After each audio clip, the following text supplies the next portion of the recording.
Bem, meninos, meninas, sejam bem-vindos novamente. Vamos começar então mais uma aula com ênfase na geometria analítica, tá bom? Nós vamos resolver alguns exercícios, na verdade a maioria deles, bem tipo Enem mesmo, né? Exercícios contextualizados, tá? Então nós vamos fazer um pequeno simulado com essas questões, tá bom? Ok? Bem, o primeiro exercício é esse. A figura abaixo representa então parte do mapa de uma cidade em que o ponto O é o centro e os pontos A, B e C são pontos turísticos. Considere uma unidade linear do plano cartesiano correspondendo a 1 km. Ok? Então a primeira coisa é interpretar esse gráfico, interpretar a questão. E aí, deixa eu mudar porque acho que é mais fácil. Nós temos então, se o prefeito da cidade deseja colocar um novo terminal de ônibus que fique equidistante dos pontos A, B e C, então sua localização deve ser o ponto P de coordenadas. Entendido? Então vamos trabalhar em função da questão, né, entendendo bem a questão gráfica. Então nós queremos, na verdade, um ponto que seja equidistante, né, como ele está pedindo, que vai ser esse terminal de ônibus, né? O prefeito da cidade deseja colocar um novo terminal de ônibus que fique equidistante dos pontos A, B e C. Onde é que deve estar localizado, então, esse ponto, que vai ser o terminal turístico? Tá?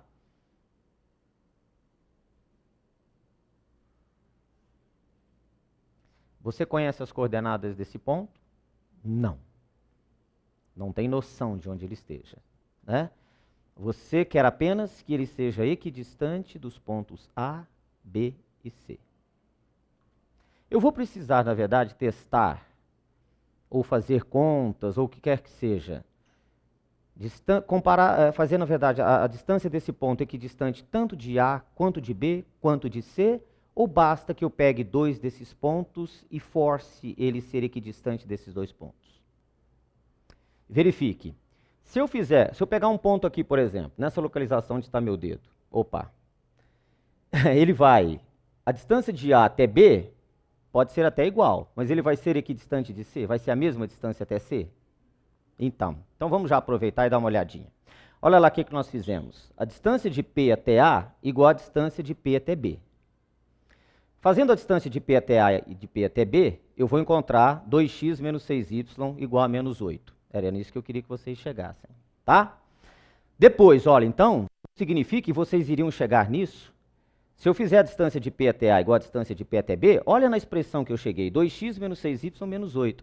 Ela é insuficiente para que eu determine as coordenadas do ponto, que são x e y. Então, na verdade, olha, eu poderia estar um ponto aqui em cima, o ponto P poderia estar aqui. E eu podia muito bem fazer a distância de P até A igual a distância de P até B, mas eu preciso de outra equação. Então, realmente, uma equação só não é suficiente.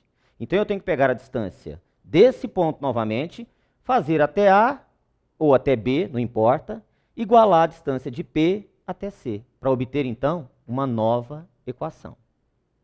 Tudo bem? Ok? Bom, de posse dessas duas equações, o que eu vou fazer? Vou resolver um sisteminha composto por essas equações para determinar os valores de x e de y. Tá certo? Mas dá para chegar, então, distância de P até A igual a distância de P até B, igual a 2x menos 6y menos 8, igual a menos 8? Dá para chegar nisso? Hein? Basta estar usando a formulazinha, então, que nós passamos aqui para vocês.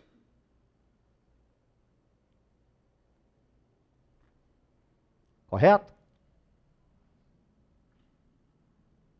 Vamos montar, então?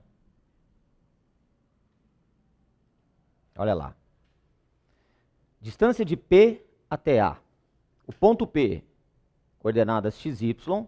O ponto A tem coordenadas 0, 3. Delta x ao quadrado, x menos 0, x ao quadrado, somado com delta y ao quadrado, y menos 3 ao quadrado. Isso aqui tem que ser igual à distância de P até B. O ponto B é o ponto 1, 0. Então nós vamos ter x menos 1 ao quadrado, delta x ao quadrado, somado com delta y ao quadrado, y menos 0, y ao quadrado. O que nós vamos fazer? Elevar ao quadrado os dois membros, desenvolver x ao quadrado, somado com produto notável, quadrado do primeiro, 2 vezes o primeiro vezes o segundo, mais o quadrado do segundo. Isso aqui tem que ser igual a, vamos lá, produto notável, x ao quadrado menos 2x mais 1, mais y ao quadrado. Tudo bem? Então, x ao quadrado, y ao quadrado, x ao quadrado, y ao quadrado. Então, nós vamos ter, ó, vamos pegar, só para ficar igual lá, vamos passar o 2x para cá. Então, 2x menos 6y igual, então, né, a 1 menos 9 menos 8. Está lá, é a primeira equação. Ok? 2x menos 6y igual a menos 8. E vou repetir o processo para fazer a distância de P até A ser igual à distância de P até C. Ok? Encontrando, então, 14x menos 2y igual a 44.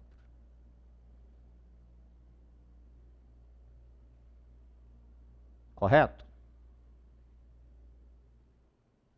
Conseguiu? Certinho?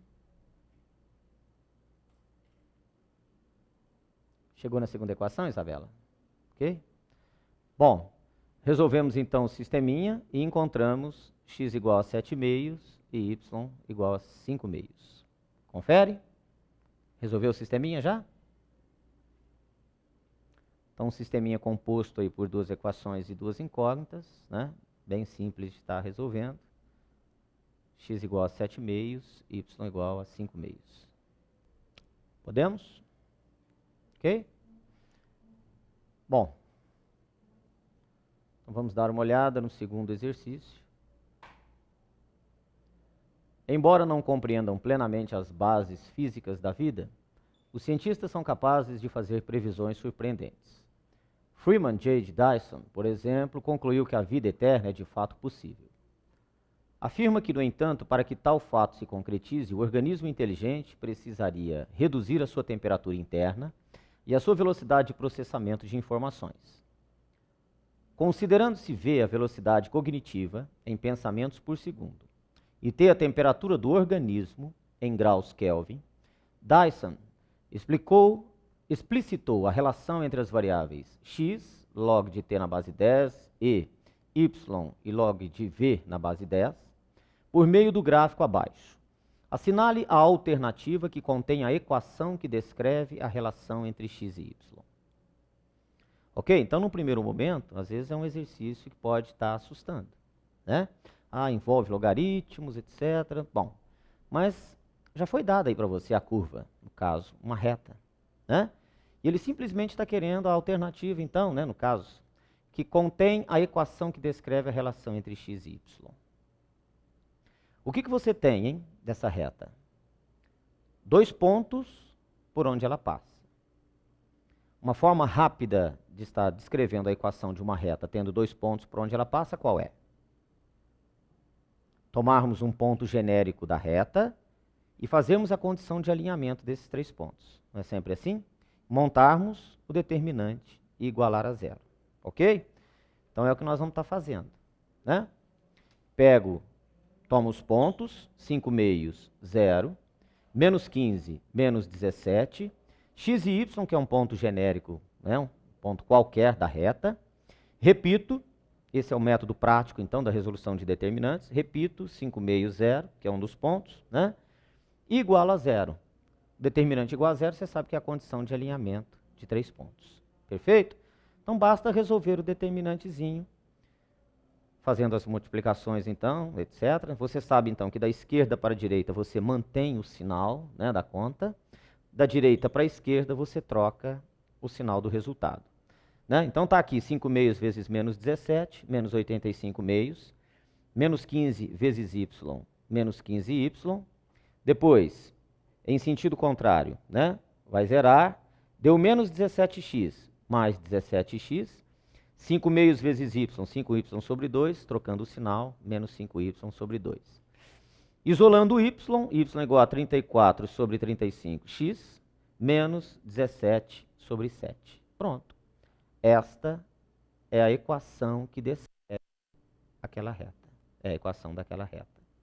Ok? Alguma dúvida? Então você vê duas questões, né, que a priori poderiam parecer difíceis pelo enunciado que elas têm, mas que tranquilamente você resolve, né, aplicando aí a analítica. Que outra maneira nós teríamos de encontrar a equação dessa reta, hein, gente? Dados esses dois pontos de qualquer forma, sem ser por determinante. Determinando o coeficiente angular da reta, isso, ΔY sobre ΔX. Depois, se você tem o coeficiente angular da reta, você toma um daqueles pontos, qualquer um deles, e aplica a equação fundamental. Y menos Y0 é M, X menos X0. Ok? Mas tendo dois pontos, é muito mais rápido a obtenção através da condição de alinhamento de 3 pontos. Correto? Outra pergunta, como é que é chamada essa forma de se representar a equação da reta? Essa é a equação reduzida da reta. Toda vez que você isola o y, você tem a equação reduzida da reta. Quando você isola o y, o que vocês aprenderam lá em função, né? Função do primeiro grau, essa é uma função do primeiro grau, cujo gráfico é exatamente uma reta. Ok? Tudo bem? Tá joia. Bom, uma outra questão, que tem que também dar uma geralzinha, uma pensada. Um bairro de uma cidade foi planejado em uma região plana, com ruas paralelas e perpendiculares, delimitando quadras de mesmo tamanho. No plano de coordenadas cartesianas seguinte, esse bairro localiza-se no segundo quadrante e as distâncias nos eixos são dadas em quilômetros. Tá lá. Ok? Então, a primeira coisa é entender e fazer a visualização desse gráfico. Um bairro de uma cidade foi planejado em uma região plana, com ruas paralelas e perpendiculares, delimitando quadras de mesmo tamanho. No plano de coordenadas cartesianas que você está vendo, esse bairro localiza-se no segundo quadrante e as distâncias nos eixos são dadas em quilômetros. Muito bem. A reta de equação y igual a x mais 4, confere que ela é essa reta mesmo, essa equação? Se eu jogar x igual a 0, y igual a 4. Está lá. Se eu jogar depois y igual a 0, x igual a menos 4. Correto? Então, realmente, a função, ou nesse caso a equação reduzida da reta y igual a x mais 4, realmente é descrita por aquela reta. Tudo bem? Então, a reta de equação y igual a x mais 4 representa o planejamento do percurso da linha do metrô subterrâneo que atravessará o bairro e outras regiões da cidade. Então, por ali vai passar o metrô. Tudo bem? Aquela é a linha do metrô. Ok? No ponto P, menos 5, 5, então você já sabe onde está esse ponto, né? Menos 5, 5, localiza-se um hospital público. A comunidade solicitou ao comitê de planejamento que fosse prevista uma estação do metrô, de modo que sua distância ao hospital, medida em linha reta, não fosse maior que 5 km. Tudo bem? Então o hospital está no menos 5, 5. A população está pedindo, né, as pessoas responsáveis pelo planejamento, que a distância desse hospital à linha do metrô não fosse maior que 5 km em linha reta. Tudo bem? Atendendo ao pedido da comunidade, o comitê argumentou corretamente que isso seria automaticamente satisfeito, pois já estava prevista a construção de uma estação no ponto. Ok? Bom, estão lá as alternativas. Então a gente fala muito também o seguinte, sendo uma questão fechada, como nesse caso, você pode trabalhar com tentativas. Que tipo de tentativa? A esmo? Não, você tem que saber o que você está fazendo. Tudo bem? Então, na verdade, o que nós estamos querendo determinar?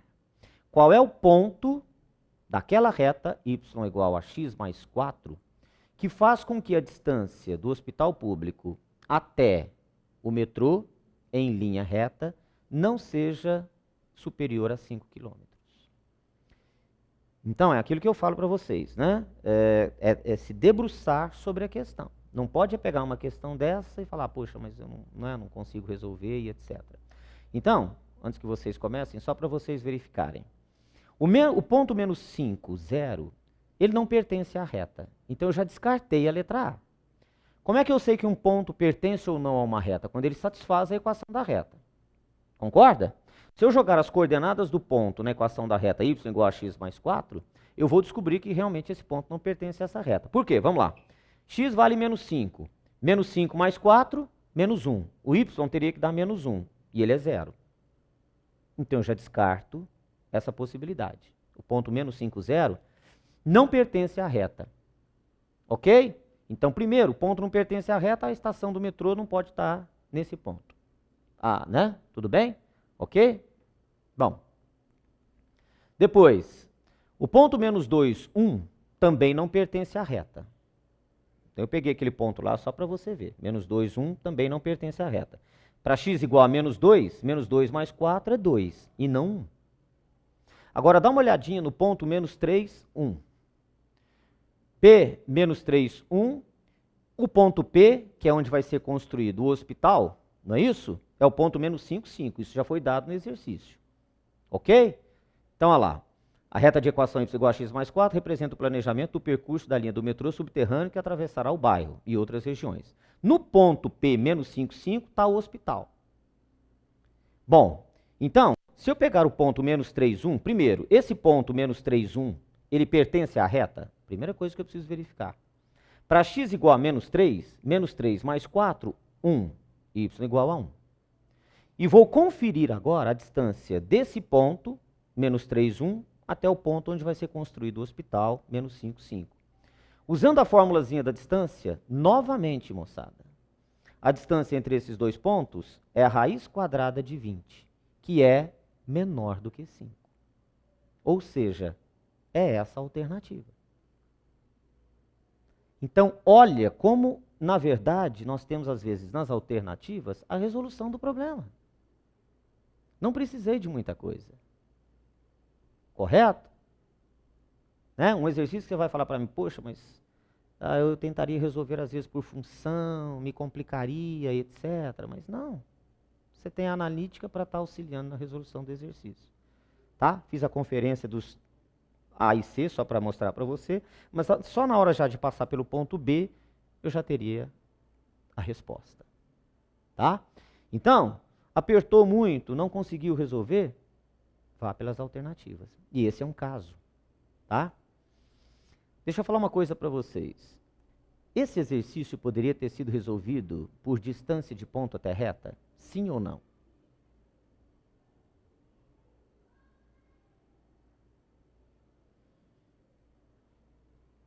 Não. Não.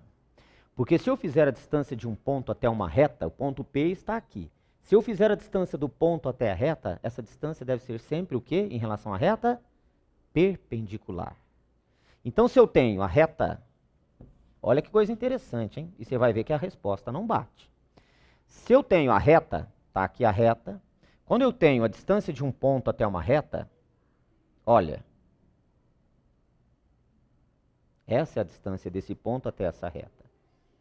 O exercício pediu apenas que essa distância fosse o quê? Não fosse maior que 5 km. Mas ele não disse que tinha que ser o quê? A menor possível. Interessante, hein? Se ele falasse para mim que essa distância deveria ser a menor possível, aí sim, nós usaríamos a distância do ponto até a reta. Concorda? Mas ele pediu apenas que não fosse maior do que 5 km. Entendeu? Então, realmente, a turma costuma errar nesse quesito aí, tá?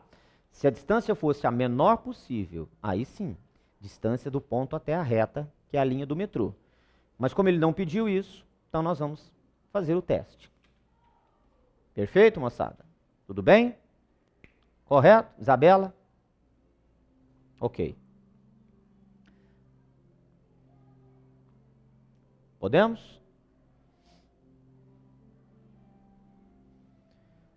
Os gráficos 1, 2 e 3 abaixo, esboçados em uma mesma escala, ilustram modelos teóricos que descrevem a população de 3 espécies de pássaros ao longo do tempo.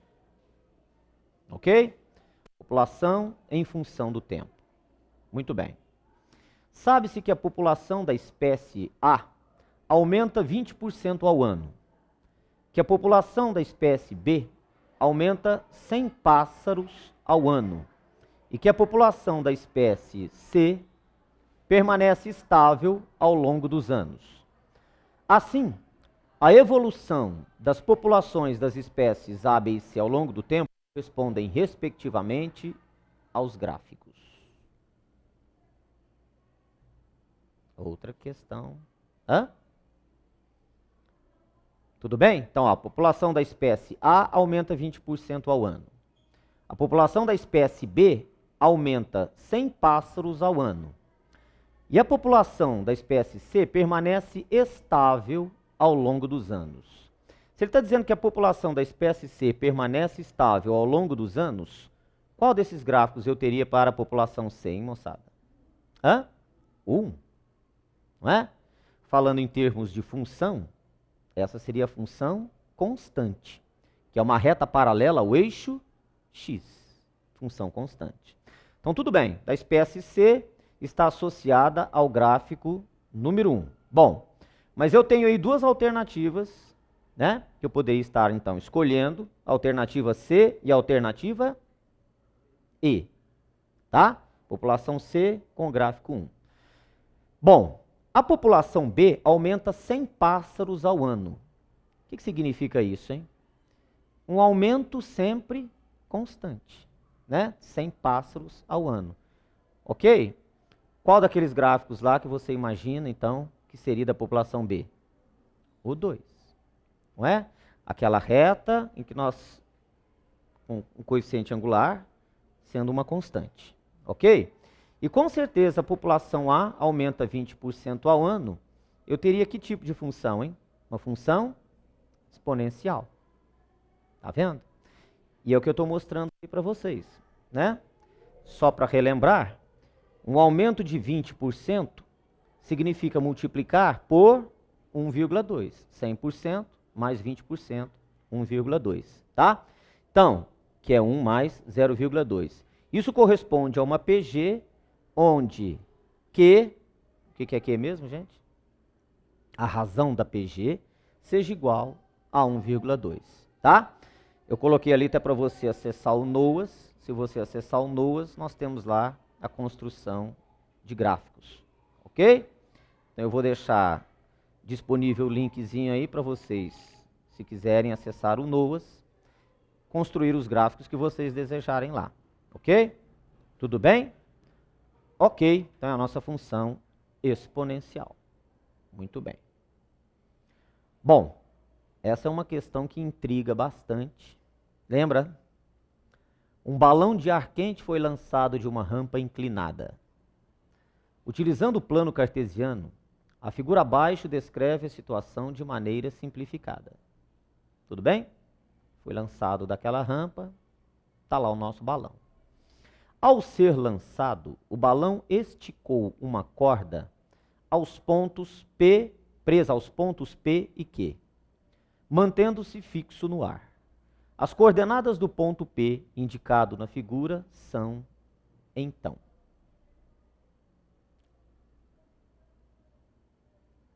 Querem dar uma pensadinha? As coordenadas do ponto P.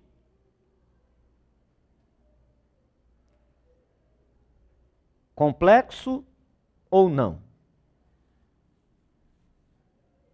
À primeira vista.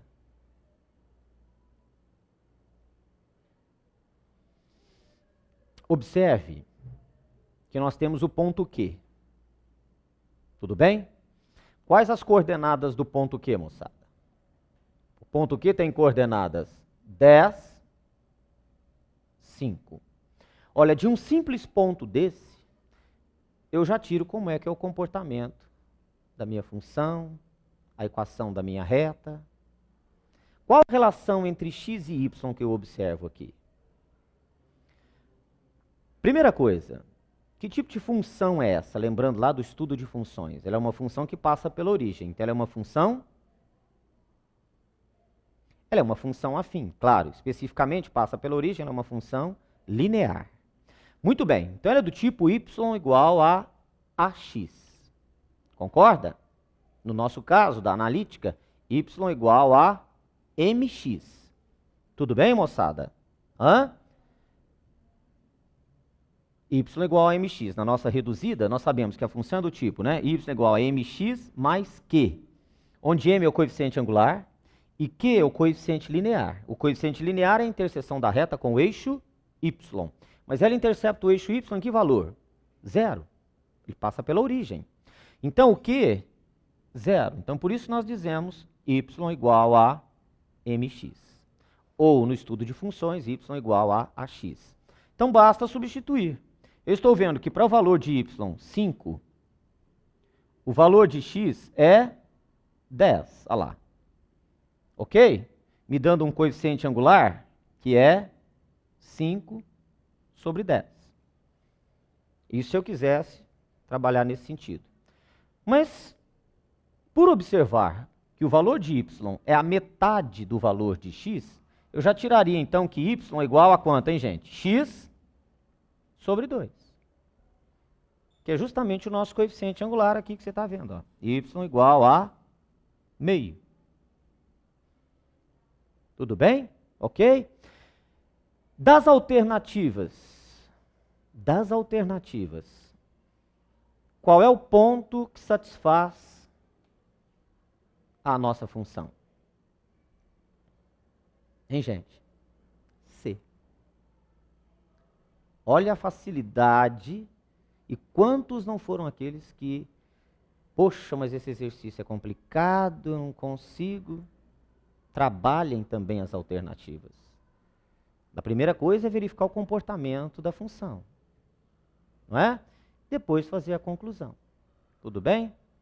24,12, então, é o único ponto que pertence à reta determinada pelos pontos em questão. Ok? Então, olha lá, se temos 10, 5 como sendo um ponto, então y igual a x sobre 2. Perfeito? Ok? Muito bem. Em um aeroclube, o custo de um voo com 10 km de distância é R$40, acrescidos das despesas com pouso e decolagem que perfazem R$1.000. No plano cartesiano abaixo, temos representados os pontos A e B, e cada unidade corresponde a 10 km. Um avião decola do ponto A e pousa no ponto B, fazendo uma trajetória retilínea. Qual o gasto desse voo? Entenderam a questão? Um aeroclube, o custo do voo com 10 km de distância, então a cada 10 km, R$40, acrescido sempre, não importa, das despesas com pouso e decolagem, que é fixo. Né? Você fazer uma determinada viagem, você já vai ter que já ter decolado e depois pousado. Então, os R$1.000 são fixos. Mais R$40 para cada 10 quilômetros. Perfeito? O que eu estou precisando calcular, moçada? A distância do ponto A até o ponto B. Isso pode ser feito de forma geométrica?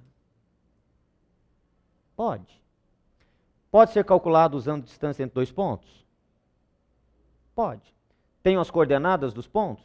Com certeza. Então, por que não usar a analítica? Tudo bem, você vai falar para mim, não, mas posso aplicar Pitágoras ali? Com certeza. Né? Construir um triângulozinho retângulo e aplicar Pitágoras. Ou direto na fórmula da distância entre dois pontos. Correto? Então, Pitágoras, ou tomando o ponto A com suas coordenadas menos 5, 4, e o ponto B, 7, menos 1, nós vamos ter que a distância entre A e B vai ser 13. Ok? No gráfico, como ele está dizendo que a cada unidade corresponde a 10 km, nós vamos ter então que no gráfico, ou graficamente, a distância entre A e B corresponde a 130 km. Oi, pode perguntar. B é 7, Menos 1. É o ponto B. Não é a interseção da reta com o eixo X. Tá? Certinho, moçada? Então, distância de A até B, como nós vimos, raiz de ΔX ao quadrado somado com ΔY ao quadrado, nós vamos encontrar 13. Graficamente, 130 quilômetros. Hã? Então, como eu sei que a cada 10 quilômetros nós temos 40 reais, então nós vamos ter 130 vezes, né? Multiplicado lá por 4, né? 4 vezes 3, 12. 4 vezes 1, 4 e 1, 5. 520 reais. Mais os R$1.000 que são constantes para qualquer voo. 1.000 com 520, 1.520.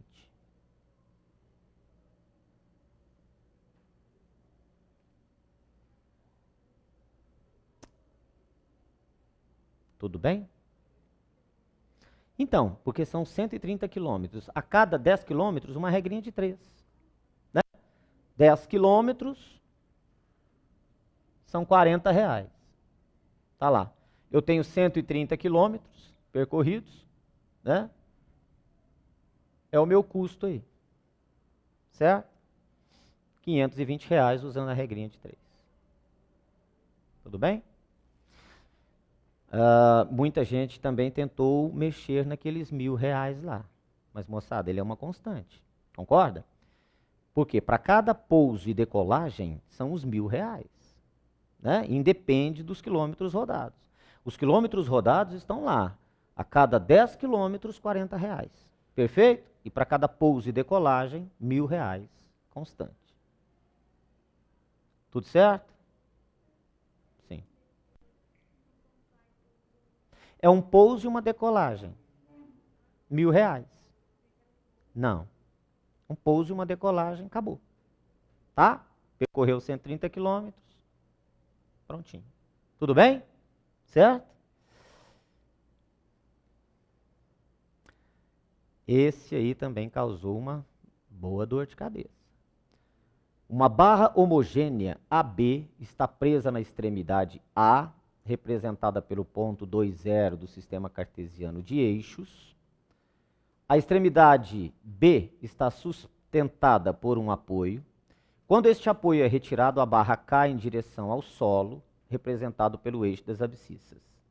Sabendo que o ponto médio M da barra é o ponto 7,5, 2, as coordenadas da extremidade B, depois da retirada do apoio, são.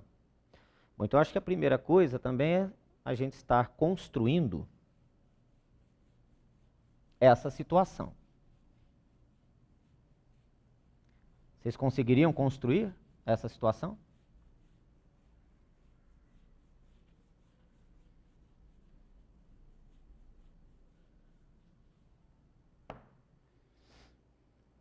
Posso dar um tempo para vocês tentarem construir? Sistema de eixos coordenados.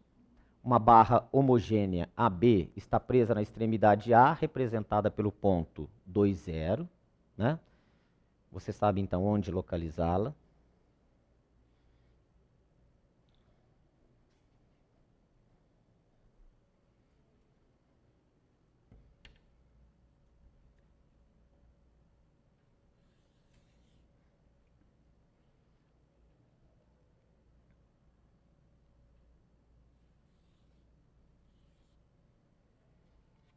Então, aqui está a extremidade. A, 2,0. A extremidade B está sustentada por um apoio. Quando este apoio é retirado, a barra cai em direção ao solo, representado pelo eixo das abscissas. Né? Então, o eixo das abscissas vai ser o solo. Ok? Muito bem. O ponto médio da barra, ponto M, né, que é o ponto médio da barra, é o ponto 7,5, 2.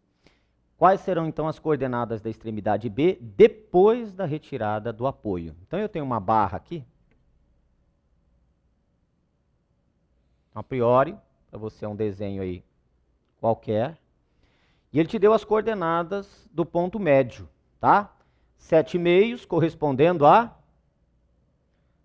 7,5, moçada. 2, 3, 7 dividido por 2, 3,5. Tá? E 2. Então, olha, acho que a gente já pode, inclusive, traçar aqui como isso deveria ser, já que eu tenho o ponto médio. Então, 3 meios, 2. Vou traçar bem corretamente aqui.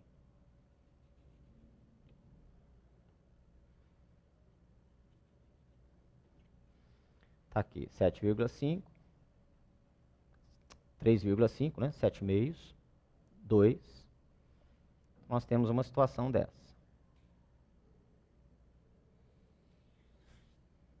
Ok? Bom, esse é o ponto médio. Podemos determinar a outra extremidade? Se eu disponho de uma das extremidades e do ponto médio? Com certeza, né? Nós sabemos que a abscissa do ponto médio vai ser dada por essa extremidade A, portanto, XA mais XB dividido por 2, já que ele é o ponto médio. XM é quanto, hein, moçada? 7 meios. Então, 7 meios é XA, 2, somado com XB, que eu estou querendo determinar, dividido por 2. Portanto, a abscissa de B, que é a outra extremidade da barra, vai ser igual a 5. Perfeito? E a ordenada? YM é YA, somado com YB, dividido por 2. A ordenada do ponto médio, 2. YA, 0, somado com YB, dividido por 2. Portanto, YB igual a 4. Então, a outra extremidade da barra é o ponto X igual a 5, Y igual a 4. Portanto, 5, 4. Perfeito? Então, 2, 3, 4, 5, Y igual a 4. Ok?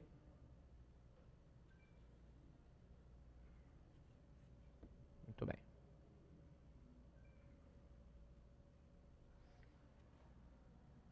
Correto.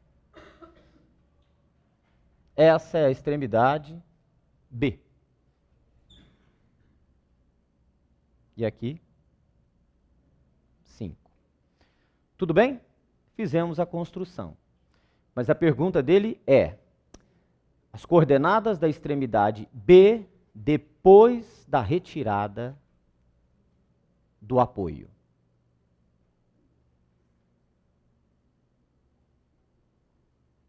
Esta é a pergunta. Alguma ideia? Ou seja, o que nós estamos querendo é, quando essa barra for solta, quais vão ser as coordenadas do ponto B? Entendeu? Porque ela está suspensa. A hora que eu fizer isso aqui, o ponto B vai estar em outra coordenada. Primeira coisa, eu tenho condição de determinar o tamanho dessa barra? Olha, tá vendo? Tenho condição de determinar o comprimento dessa barra? Tenho. Ou eu calculo a distância de A até B, ou, olha a simplicidade, de 2 até 5, quanto? Hein? 3. Esse valor, quanto? 4. O triângulo é um triângulo retângulo. 3, 4, portanto, o tamanho da barra, AB, igual a 5. Triângulozinho retângulo. Ok? Muito bem. Agora, observe comigo.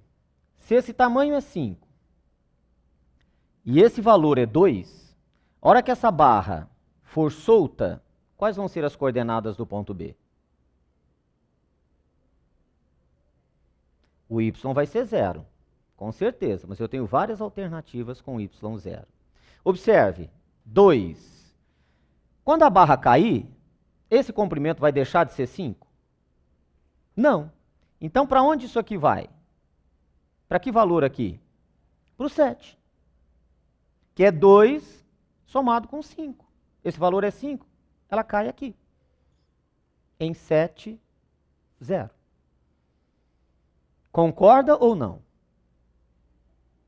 Então, o comprimento da barra não é 5?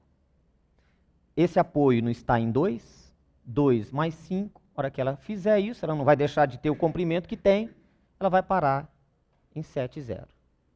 Perfeito, gente? Mais um exercício em que muitos tiveram problema.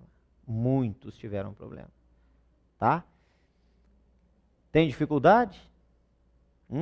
Então, por isso que eu falo, paciência, leia, né, o problema. Então, olha lá, um esqueminha, calculamos o ponto médio, né?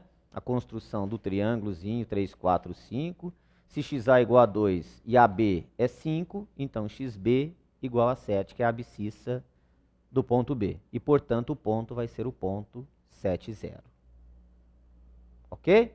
Então, aqui eu só estou mostrando para vocês que a abscissa do ponto é 7. E, portanto, o ponto é o ponto 7, 0. Ok? A letra é a letra C. Tudo bem? Entendido? Ótimo. Uma questãozinha, então, de interpretação também, com gráfico. Disse que uma família vive na pobreza extrema se sua renda mensal por pessoa é de, no máximo, 25% do salário mínimo nacional. Segundo o levantamento do Instituto de Pesquisa Econômica Aplicada, o IPEA, mais de 13 milhões de brasileiros saíram da pobreza extrema entre 1995 e 2008. No entanto, a diminuição generalizada nas taxas de pobreza extrema nesse período não ocorreu de forma uniforme entre as grandes regiões geográficas do país, conforme ilustra, então, o gráfico. Taxas de pobreza extrema no Brasil e nas suas grandes regiões em 95 e 2008. Bom, tendo em vista o gráfico, verifica-se que a taxa nacional de pobreza extrema caiu 49,8% no geral, passando de 20,9% para 10,5%. Pode-se concluir, então, que a região em que a taxa de pobreza extrema, em porcentagem, caiu mais de 50% foi Norte, Nordeste, Sudeste, Sul, Centro-Oeste, tal. O que você teria que fazer, então, na verdade? Uma formulazinha tranquila, que é a mesma fórmula usada para desconto ou diminuição de algum determinado valor, né? Nós vimos lá atrás que o valor final é o valor inicial, 1 mais a taxa percentual. Não é assim? Quando você tem um aumento, o valor final é o valor inicial, 1 mais a taxa, né? Quando nós temos um desconto, uma diminuição, nós vamos ter que o valor final é o valor inicial, que multiplica 1 menos a taxa percentual. Correto? Se nós verificarmos daqueles valores todos, então pegando o valor final e o valor inicial, observe. Na região sul, o valor final, 5,5, o valor inicial de 13,6, 1 menos a taxa percentual. 5,5 dividido por 13,6, 0,4044, 1 menos a taxa percentual, 0,5956 ou 59,56%. Então, foi a região sul que obteve aí, né, que teve um decréscimo nessa pobreza extrema de mais de 50%. Tudo bem? Então, uma questãozinha só de porcentagem para a gente trabalhar aí com diminuição, com desconto, etc. Ok? Estão lembrados dessas duas fórmulas? Né? Quando eu tenho um aumento, eu tenho o valor final, é o valor inicial, 1 mais a taxa percentual. Quando eu tenho um desconto, uma diminuição, eu tenho valor final, valor inicial, 1 menos a taxa percentual. Tá correto? Beleza? Muito bem. Uma outra questão envolvendo matrizes, também bem contextualizada, né? A transmissão de mensagens codificadas em tempos de conflitos militares é crucial. Um dos métodos de criptografia mais antigos consiste em permutar os símbolos das mensagens. Se os símbolos são números, uma permutação pode ser efetuada usando-se multiplicação por matrizes de permutação, que são matrizes quadradas que satisfazem as seguintes condições. Cada coluna possui um único elemento igual a 1. e os demais são 0. Então, observe essa matriz M, ela possui na linha, né? Cada coluna, né? Possui um único elemento igual a 1 e os demais 0. Cada linha possui um único elemento igual a 1 e todos os demais elementos também iguais a 0. Ok? Então, por exemplo, a matriz M, dá uma olhadinha na matriz M, permuta os elementos da matriz coluna, que é a matriz Q, A, B, C, transformando-a na matriz P, B, C, A, pois P igual a M vezes Q. Primeiro detalhe, como é que se faz multiplicação de matrizes? Linha por coluna. Esse é um detalhe importantíssimo, né? Linha da matriz da esquerda, coluna, matriz da direita. Então, só para relembrar aos senhores, senhoras,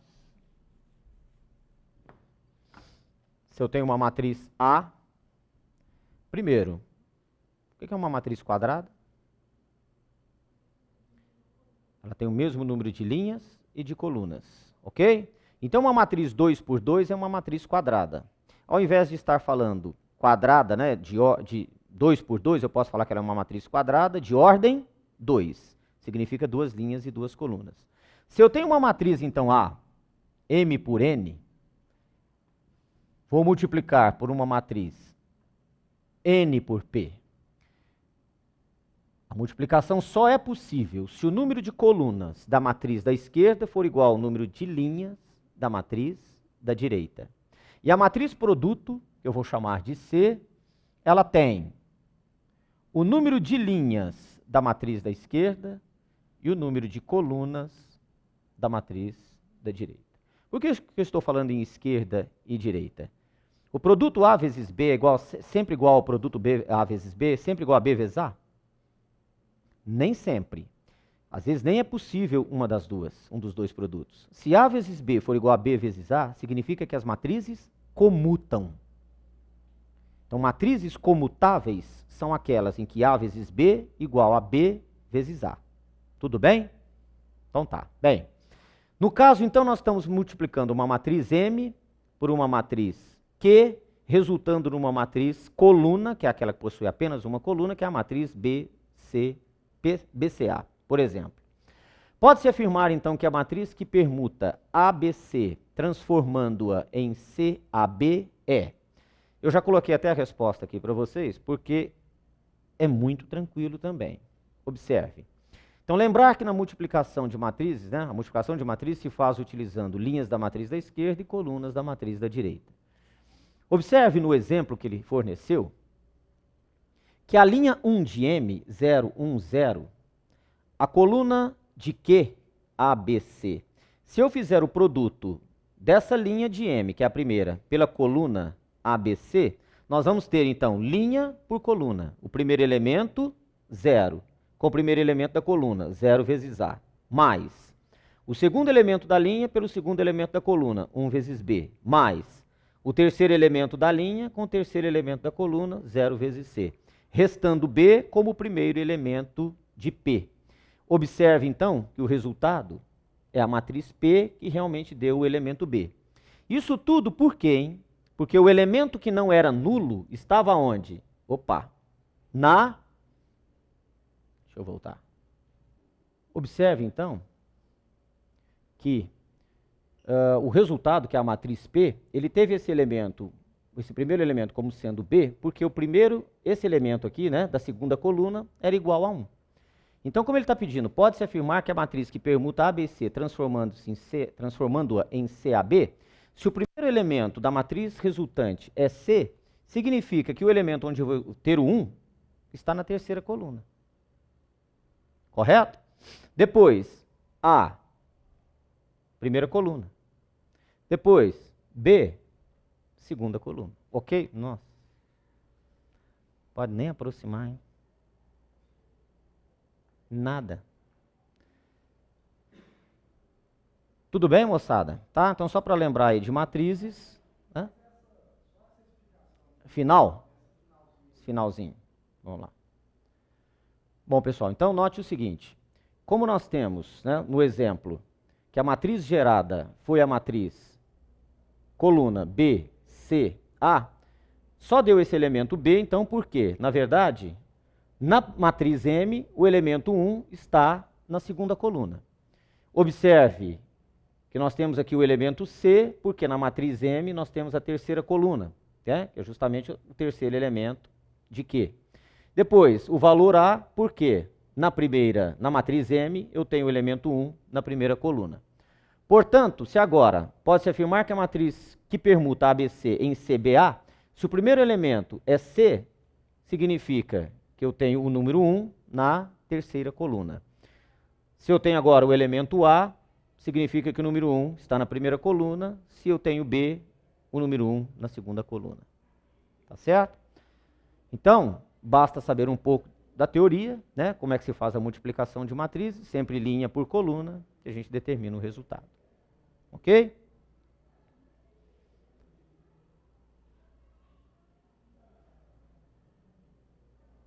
Bom, essa é uma questãozinha bem tranquilinha também, ela não tem desenho, já vou mostrar para vocês. Uma chapa metálica triangular é suspensa por um fio de aço, fixado em um ponto P de sua superfície, de sorte que a mesma fique em equilíbrio no plano horizontal determinado pelo sistema de eixos cartesianos XY. Se os vértices da chapa estão nos pontos A, B, C, determine as coordenadas XY do ponto P. Eu pergunto para vocês, já está feito ali, esse G vem de gravidade. Na verdade, aquele ponto P lá, ele é o que desse triângulo, hein? Essa chapa metálica tem um formato triangular. Isso lembra uma experiência muito interessante, que a maioria dos alunos faz no ensino fundamental 2, né, em 7ª, 8ª série, que é a construção de um triângulo numa folha de cartolina, né? Pega um pedaço de cartolina, constrói um triângulo e traça as medianas do triângulo. O que é a mediana? É aquele segmento que sai de um dos vértices e vai até o ponto médio do lado oposto. O ponto de encontro das medianas é o baricentro, certo? Nós estamos sempre indicando pela letra G, porque lembra gravidade. As coordenadas do baricentro, dados os vértices do triângulo, é dado pela soma de XA, XB, XC, dividido por 3. É fácil essa demonstração. Depois, se vocês quiserem, tá? Chegar em casa, por quê? Se você tem lá um triângulo ABC, você quer, na verdade, a mediana é esse segmento, que sai de um dos vértices e vai até o ponto médio do lado oposto a ele. Você tem condição de calcular esse ponto médio, não tem? Com certeza, você tem B e C. Depois, você traça aqui uma outra mediana. Tá lá. O ponto de encontro, você nem precisaria já estar traçando a outra mediana, né? Você já tem o ponto de encontro. Esse é o baricentro. Ok? O baricentro, as coordenadas do baricentro são dadas pela soma, né, das coordenadas dos pontos, né, que são os vértices do triângulo, dividido por 3. Ou seja, na verdade, ele é a média aritmética, né, da soma das abscissas e da soma das coordenadas aí. Ok? Tudo bem? Então, somando XA mais XB mais XC, dividindo por 3, nós vamos encontrar 2. YA mais YB mais YC, dividido por 3, nós vamos encontrar 3.